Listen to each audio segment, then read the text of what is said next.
What's up guys, Rob the Awesome here, and today we're going to take a look at the sturdy supply of Demoman primaries that the game has to offer, and deciding which is the best and which is the worst. Let's go! Before I start, there are certain things you should know before watching. These guys don't just focus purely on the stats, we also focus on the psychological portion of the weapon as well, and how it affects both the user of the weapon and the victims against it, so keep that in mind while watching. Another thing is that if a weapon isn't listed in this video, then the only reason for that is because it is a reskin of another weapon. End of story. Lastly, I advise people to read the pinned comment at the top of the comment section and understand what these guides are about and what my intentions are when making them. It's important to understand the reasoning for why I do these guides and grasp the bigger picture for past, present, and future best and worst videos. Alright, we good? Here we go.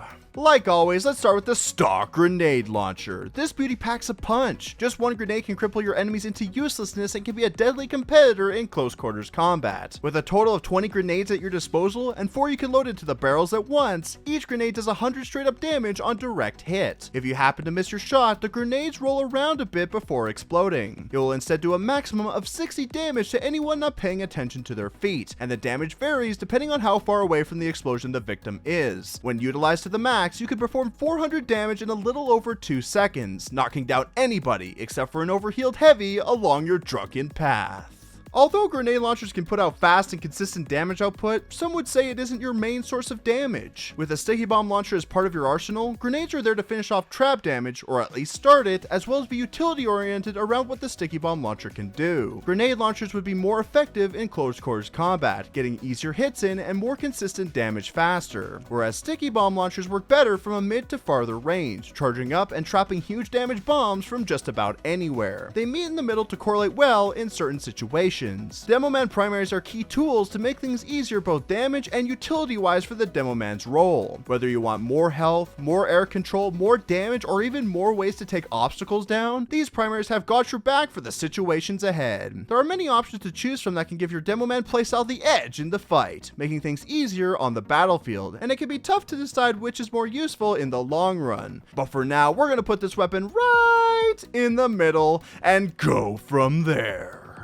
The latest in Manco's grenade launcher technology is the Iron Bomber. Though direct hits do massive damage, this weapon makes rollers more of a factor in battle and gives them more utility than ever before. For starters, the grenades from this weapon have very little bounce and roll, making it more likely for them to do damage around the area you initially aimed at. There is also a minus 30% fuse time on grenades. They will now explode sooner to get as much roller damage output as possible. These sound like wonderful factors to make rollers even more useful. However, these nice upsides don't come with a tiny catch. Grenades have a minus 50% explosion radius overall, affecting the range you have to hit targets with every explosion you produce. Let's be honest here, how devastating is a minus 15% explosion radius anyways? Does it really mean anything, or is it just an excuse for a downside? Frankly, a bit of both. Less explosion radius means less chance to hit people with rollers or side-by-side explosions. Though it may not matter for direct hits a majority of the time, when it comes to the Iron Bomber's positive attributes to make rollers better, it might be a slight hindrance. It's only a small decrease, mind you, but now the opponent is going to have to get closer to the rollers if they are to be damaged. Luckily, because your grenades now have very little bounce or roll, it'll be way easier to make them more effective. You can strategically place them by escape routes, objectives, or anywhere the enemy will go to make them take excessive damage or psychologically make them rethink their plan of attack. You can even place the pipes near your feet and easily time the explosion to give yourself a grenade jump, saving the time and need to switch weapons or use sticky bombs as a forefront. Not to mention that the faster explosion time makes it even easier for the rollers to do their job, whittling the enemy's health down into nothingness. So in hindsight, if the now stationary grenades make it easier to hit people with rollers, that means that the decreased explosion radius means absolutely nothing. Hitting multiple targets with a single grenade explosion seems like something you'd think you need when they are grouped together, but when you put grenade launchers into action, you realize how unimportant it is. AoE damage is more of a sticky bomb launcher type of thing. You are very rarely ever utilize explosion radius with the direct impact you usually get with grenades. It's super lucky for you to even hit a second target with a direct impact anyways, and even if you did, they'd only be taking half the damage thanks to splash. If If you want to affect a crowd of enemies, your best bet would be to stick with the sticky bomb launcher. The decreased explosion radius on grenade launchers is a somewhat fake downside that doesn't affect too much in actual gameplay. Getting direct hits or even aiming near the opponents with the Iron Bomber's upsides is going to pretty much hit at least one target regardless. The downside is just there as a balanced countermeasure to all of the upsides. It could be the equivalent to having a slower fire rate on melees, so that isn't a direct upgrade to the stock grenade launcher. Because the upsides help improve rollers, even if it's only minor, and the downside means somewhat nothing overall, this weapon goes above the stock grenade launcher. Even if somehow less explosion radius made a super difference, how much of a difference is 15% anyways? It isn't that bad even if it was a serious downside, and in the long run, those rollers are going to be the death of those who ignore a roller's damage capabilities. Let's stray away from the traditional grenade launchers for a little bit to check out some of the other equipment you can put on instead. Trade in that grenade launcher for a snazzy pair of Alibaba's wee booties. This stylish footwear gives the user a ton of benefits in exchange for giving up a potential damage source. To start, the user receives a 200% increase in turn and control while charging, something that is useful for demo knights that wield a shield. The user also receives an additional 25 maximum HP, turning the original 175 health into 200 for you to utilize. Melee kills refill 25% of your charge meter, which again is only useful for demo knighting. And lastly, the wearer receives a 10% faster move speed when equipped, but a shield is required for you to even receive the awesome benefits. That's a lot of positive attributes to be receiving from a pair of shoes. They can't all be bad, right? Well, when you trade in a close quarters damage source for a pair of benefit boosts, the overall downside is that you have to rely on your sticky bomb launcher to do most of the damage, which, in all honesty, isn't that bad, until you look at the upsides themselves. A majority of the benefits you receive rely on you going Demo Knight: extra speed, charge refills, turning control, only accessible if you harness a shield, which, if you haven't guessed by now, replaces the sticky bomb launcher. So, realistically, these boosts don't give you anything for normal Demoman playstyles? Are you kidding me? However, there is something of use to be had here in the stats. You do receive 25 additional HP, and even though that might not seem like much, it can be a pretty handy thing to have in battle. More HP means more overheal, more health pack juice, and faster healing potential. When you are a Demoman that usually has a medic, having that benefit might not actually seem all that bad. But does receiving more HP with those benefits outweigh the lack of a damage source? It depends on what you are trying to accomplish. If you're a Demo Knight, this is the best trade-off ever since your main damage source becomes your melee. You trade in an unimportant primary for massive benefits, all to make the gimmicky subclass more viable. But other than that, it doesn't improve normal Demoman that much more. Sure, it's nice to receive more health pack juice and more overheal, but without a secondary option of attack, you just became a whole lot more vulnerable. You develop weaknesses that are easy to exploit, like flank pushes and soldier bombs. You don't have any clear-cut way of dealing with these problems right away that instantaneous grenade launcher damage seemed to prevent. You are still going to die to 2 close rockets, you are still going to die to 2 hardy meat shots, and you are still going to die to a headshot plus body shot combination. There's no significance that this 25 HP brings to the table. If there was more to the health increase, it'd be a different story, like being able to survive one more of this or that.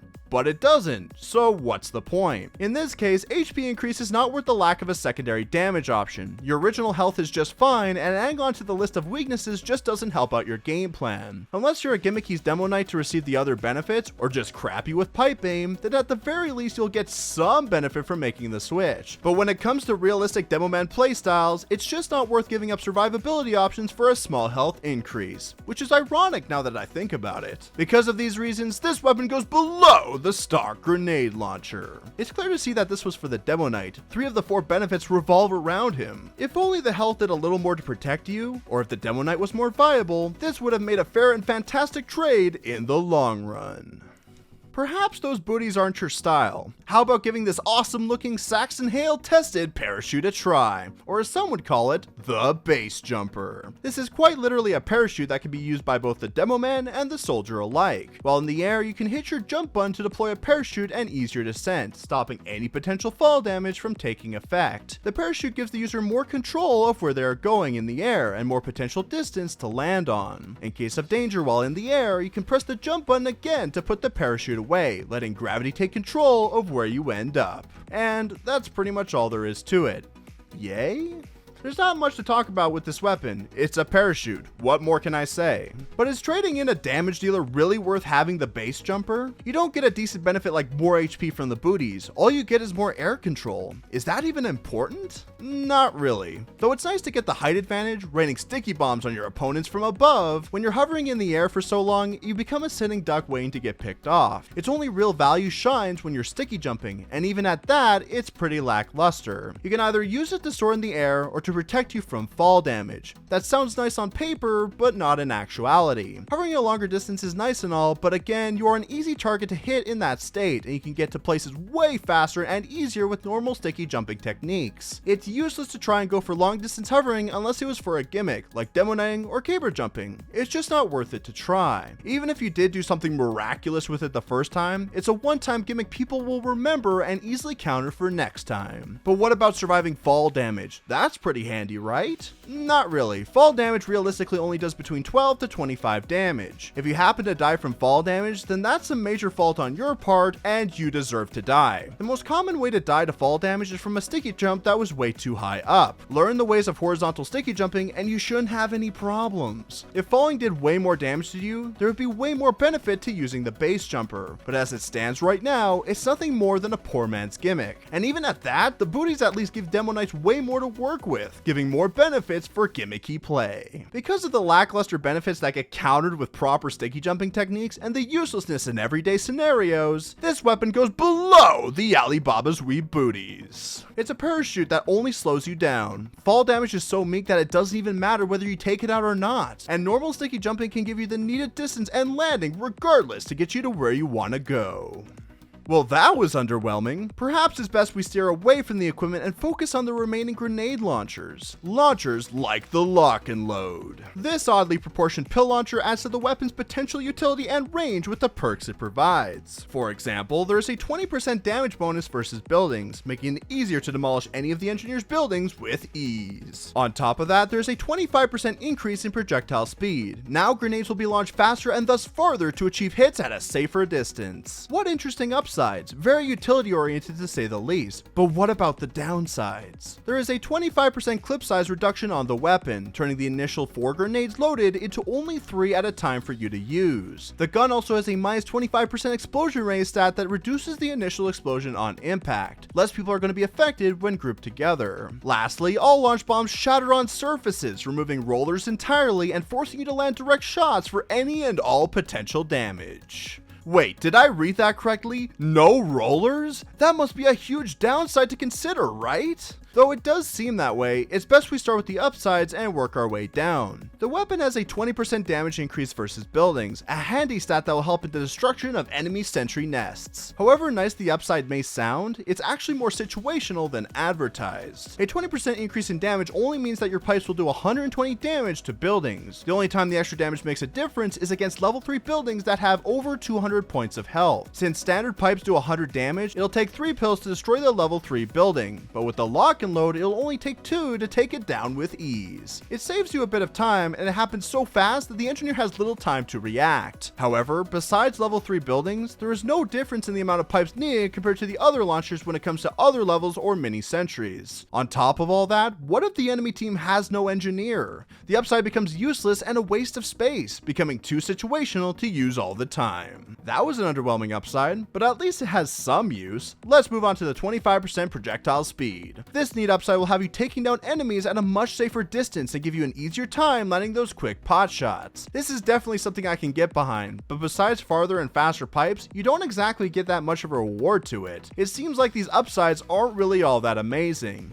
Let's focus on the downsides and see if they can tell us anything more about the weapon. What's this I see? A minus 25% explosion radius downside? Seriously? I don't have to go over how pointless that downside is again, right? Especially from a weapon that doesn't even have rollers. You are going to be hitting multiple people with direct hits anyway, making this downside obsolete. But what about that reduced clip size? Having less pipes loaded in the barrel can't be that bad, right? However, this downside starts a domino effect that spirals this weapon into chaos. In order to see how important a reduced clip size is, you've got to ask yourself the real questions. How likely are you to hit all 3 of your shots, with intense movement and in random situations? The chances are pretty low. You're going to miss a shot or 2 regardless, but that's where this weapon falls. You can't afford to miss those shots. With stock, you could miss to benefit yourself further, but with the lock-and-load, you can't. Why is that? Because this weapon has no rollers. Rollers give the grenade launcher a psychological advantage, forcing your opponent to rethink their movement or else get punished. If they misstep, they get met with 45 to 60 damage, making up for that missed shot with at least some damage. With the lock-and-load, you've only got 3 shots and no rollers. You only have 300 potential damage to work with and can leave some opponents still alive to take you down or escape. With that in mind, if there aren't any rollers to worry about, then the opponent can focus on the pipes launch and get the kill once you've run dry. It leaves you with some weaknesses that make you easy to pick off, and makes the no roller situation way more of a terrible downside than it really is. If you can hit your shots, then the less damage potential is your only problem. But with only 3 pipes to work with at a time and no rollers to make up for the damage and psychological factors, it's going to be a hard time getting any kills at all.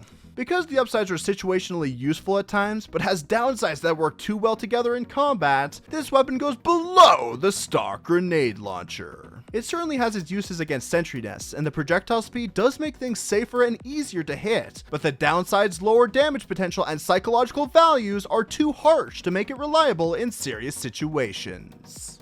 Last but certainly not least, there's nothing like going old school with a cannon in hand. Anchors away, for we have the loose cannon. This pirate's wet dream has a special mechanic that gives you the ability to charge up your bombs before shooting them forward. Cannonballs have a fuse time of 1 second. However, the fuse time can be primed to explode earlier by holding down the fire button before releasing massive exploding power. The cannonballs push players back on impact, keeping them locked down for juggle potential. And in addition to all that, the projectiles have a 20% speed increase that makes bombs have a faster and further impact. Mix it all together and you've got a deadly grenade launcher under your full control. However, it's not that simple. Sadly, the bombs don't explode on impact, so how damage works is a tad bit complicated. A direct hit does 50 damage instead of the standard 100. Splash damage still acts the same, but this is where you can achieve massive damage. With the fuse time mechanic mentioned earlier, you need to time your shot in order to both impact and explode your target at nearly the exact same time. This is what's referred to as a double donk, achieving 2 hits with 1 bomb. If you are able to time your bombs perfectly, the explosive splash damage half of the hit will do mini crit damage, adding up to a total of 130 plus damage in a single shot. Not only that, but your opponent will be pushed back even farther than before, giving you the edge in terms of range and damage capabilities.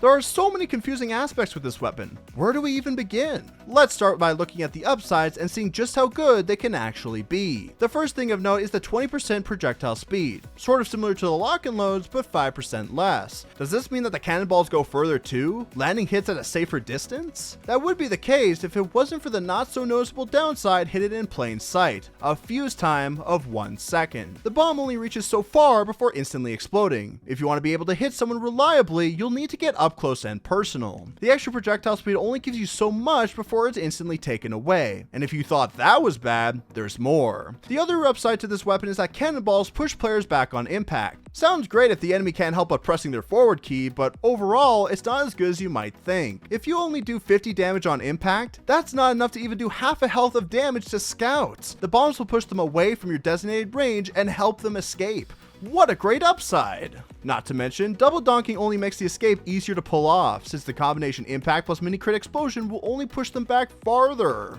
Sure, it'll kill 125 health classes, but everyone else will get to live and escape scot-free. Awesome. For the handful of upsides you have to work with, they sure seem to like making your life difficult to manage. Especially with cannonballs not exploding on impact, your potential damage scales through the floor and makes it all the more difficult to get the kills. I'm seeing no point to even wielding this weapon. Why even bother? Even though it seems confusing, it does have a purpose. Having to put up with the downsides comes with an ability to do more damage with your grenades. Double donking is the over-the-top way of saying that the user can achieve 30% more damage if they can suck it up and get good. That sounds amazing, if it didn't come with some challenges along the way. On top of the downsides, if you want to make the extra damage work, you also have to worry about the charge mechanic as well. Depending on the range, you need to time your explosion to impact and explode at the exact same time in order to achieve the 130 plus damage. It sounds great, but is way more complicated than that. It's not as easy as simply aiming to the mark, clicking the button, and receiving 100 damage. You need to calculate how far the bomb will go and how great the impact will be. This psychological downside makes you overthink your shot. Mix it together with the intense player movement and the major pushback punishment you get if you happen to mistime your shot, and you're gonna go crazy trying to make this thing work the way you want it to. Even when you do receive that double donk, the rewarding feeling you should get is met with dread. Either the enemy uses the massive pushback to escape, or you simply have to do another double donk to kill the person. Either way, it's not enough, and you waste crucial time even trying to get it too. At the very least, the charge mechanic can be used to cannon jump by holding down the meter completely, but sadly you lose around half your health doing that and thus can only do it once. It's just not worth it to try. In the grand scheme of things, you're better off just mindlessly clicking and receiving consistently high damage all the same. There's just so many psychological and statistical downsides that go against you with the loose cannon when trying to perform those high amounts of damage that it overall just isn't worth it in the long run.